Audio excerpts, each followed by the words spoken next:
Hey everybody, Kane here, and welcome to another video of Art of Conquest. So, in this one, we have a specific topic to cover, and that is the airship for newer players.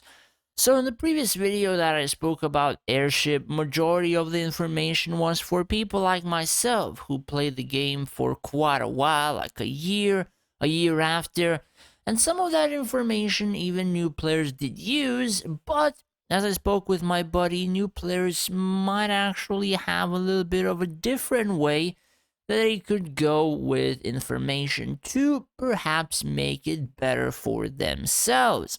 So, let's talk about first the temple in terms of the shop, then we're gonna move to process and melee shop and other things. So, what should you be getting here? Now, everything really depends on what you want to get, how many, how much money you're putting into the game. A lot of these things will have very different results or outcomes or something that you might want to acquire.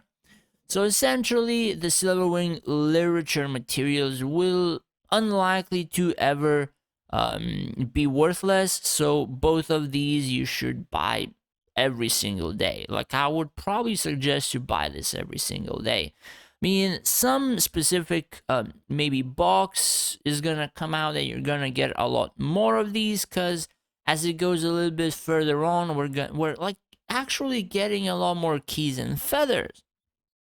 So in that such a case, eventually the keys and the feathers might expire in terms of being a good selection.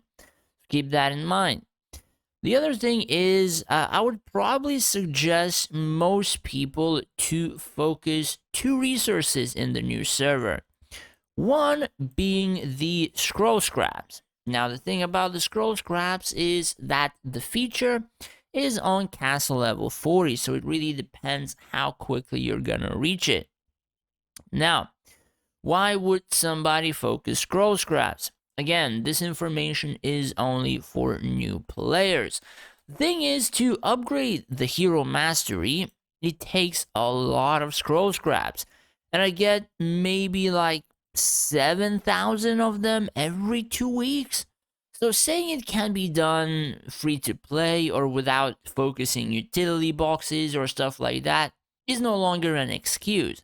When they changed the events to contain utility boxes, majority of the scroll scraps were converted into utility boxes. So, without having any specific selections or other features, people are not going to be getting a lot of them.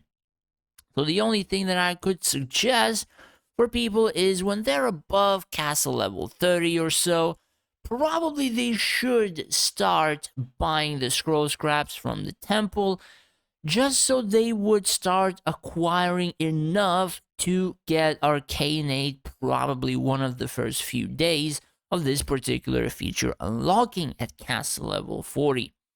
Pretty much this single thing right here is going to break your PvP and kill things in seconds. Not only that, I mean, if you're gonna do the Cleo thing that I've spoke to you about, you can just cap any person in your realm, period. Pretty much. Like, it doesn't matter.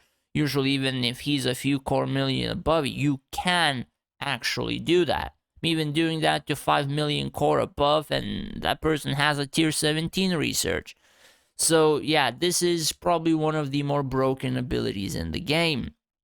And aside from that, you're gonna have some divine, I suppose, masteries. You want some rage, even a particular circle, like for example, this one is granting you like pretty much either 5% or close to 5% true bonuses.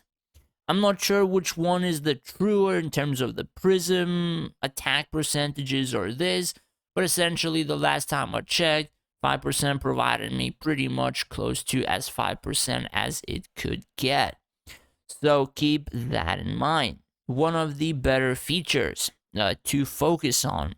Of course, until you get enough, then the kind of feature drops off because you're not going to be getting as much from it. So you have to find that perfect balance. Then, of course, we have Draconic Dust. So It's extremely crucial for new servers because there are draconic, say, breakthroughs that kind of breaks the field and PvE and a few other things. So as well, we might as well just cover a little bit with a few things on the screen. So the ones that we're gonna be talking about and the ones you should be going for first is the Affliction 109 Draconic. Basically, if you get this to 109, your army will delay death by 2 seconds. Meaning if you're playing Lich, that's 2.5 seconds plus 2. If you're playing any other race, even your heroes, they will survive an additional 2 seconds. Then, after the Affliction, you go for Protection. What Protection does is when your dragon falls below 30%, it stuns all enemies and recovers HP. And the stun kind of depends on how long the battle was going on. So if it stuns in the very beginning, the stun is like pretty much the shortest, which is like 2 seconds, which can be reduced by hero mastery and all other things to a maximum of 6, which also can be reduced. Still a good thing to have because your dragon doesn't die immediately, but even the stuns can somewhat be reduced. So for new players, these two things will likely be my first go-to things to acquire. Because out of all of things that you can buy here, those are probably the most valuable than any other. Aside from that, everything else is optional. Optional because majority of the resources are either in utility boxes and very easily accessible, or they are from packs, or they are from events. For example, you don't really see a lot of events giving you scroll scraps or choices for them. For example, you don't see a lot of events giving you Draconic dust and stuff like that. You see a lot of events giving you literature, see a lot of events giving Covenant materials, relics, potential, prism stuff, experience in some cases, armory. Pretty much you see almost every single resource except those few. So you can or kind of should adjust your shops and your features to those materials that you're not actually getting or as much. So the third thing is kind of, again, very, very situational, depending on how much money you're spending.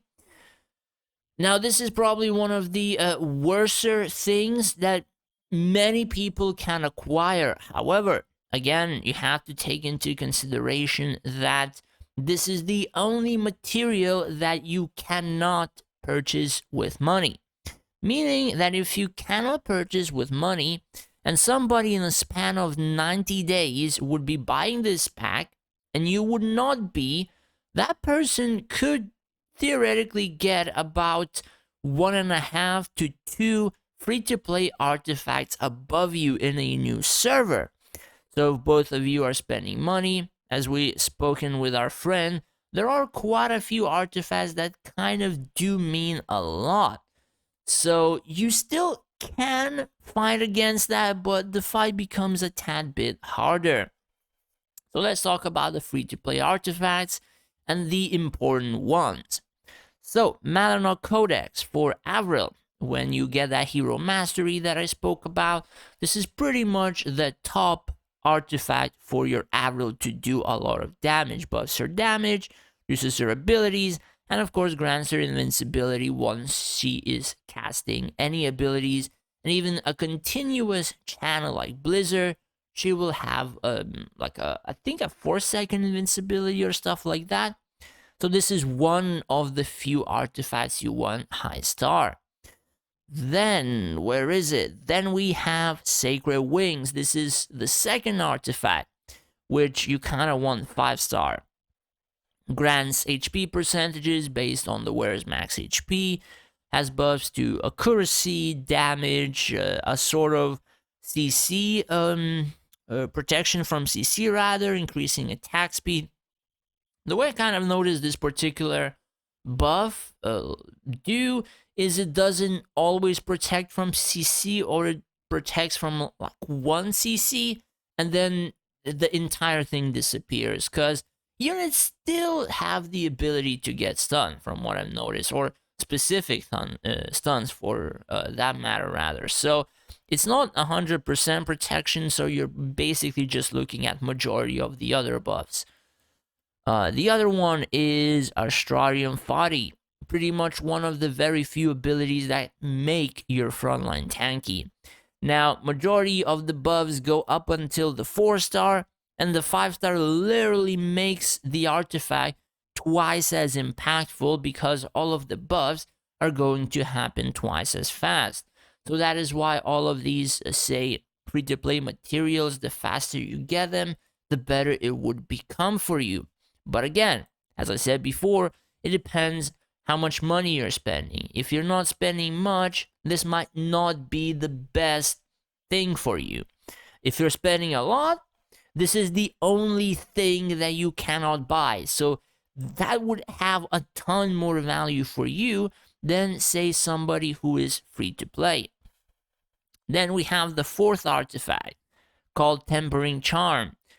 This particular artifact is more so for the PvE purposes, like if you are doing, say, Pinnacle with Avalon and a few Deadeyes, if you're doing some other events. Pretty much this is one of the most single artifacts that have the ability to literally carry events in terms of time, like Kingdom Guardian. It carries Pinnacle. It carries, I think, for majority of the time, the Purify Chaos, or what was it? Crisis Prophecy as well. And I think a couple of more events, right? Like pretty much most of the timed events do kind of require Tempering Charm. So that is a 4th one that you could get. And the 5th one is none other than Valkyrie's Banner. Also pretty much a ton of buffs for your army, for your stall side. And if you have both Astrarium Foddy and Valkyrie's Banner, your stall side is incredibly tanky. Now, all the others are pretty much just, situational. You can upgrade some to 2-star, 3-star, 4-star. Essentially, you can just do it at your own pace. But, like, after 3 months, if you have, like, 2.5 free-to-play artifacts and the enemy has, like, 5, you're gonna experience some sort of a difference in terms of PvP. So be aware of that. It's not a good thing to buy this if you're free to play, but if you really want to compete, or if you're a high spender or spending money, you're not going to be able to buy these materials with money. So it could be one of those options for you. So those are the 3 that quite a few people overlook. And everything else, again, utility boxes you get for paying, you get for playing in particular events. And the other 3 you do not get as much. Now, the other thing is, as I've covered in my previous video about this, Divine Spirit Stone. If you want to get this, you're pretty much looking into the very later versions of the game. You do not want to use this on Umbra Fox, you want to use it on a new pet. So unless you play Temporal Treasure or a new pet, say, event, you're not gonna be wanting to spend this particular thing on an Umbra Fox. So either you don't get this at all, if you're not gonna play for maybe half a year, a year and a half, and instead just go for resources, but you do have to think a little bit about that. This entire Lenari shop, worthless. Nothing is worth in here. Do not buy anything. So now let's talk about the Melee shop. Honestly, the Melee shop is probably one of the worst things that you could be spending materials on. So, as you can see, we can craft one of this worth 1,300, say, potential potions. And we're spending 50 of the special materials, right? So, what can we get for 50 materials? Gotta go into the process shop. And if we spend, say, 30 materials, right, we get about 16 of these rare prism crystals.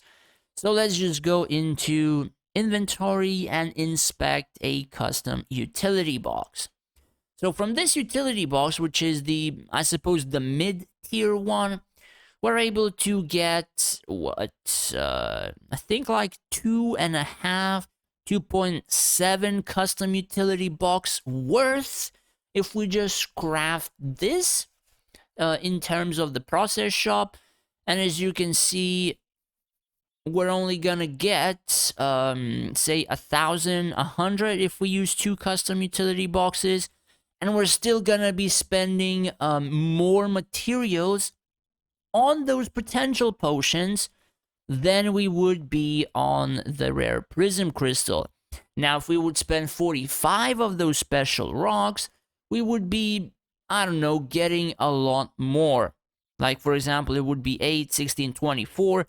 We would be getting 4 custom utility boxes worth for barely even, not even reaching the amount of materials that the potential potions would take.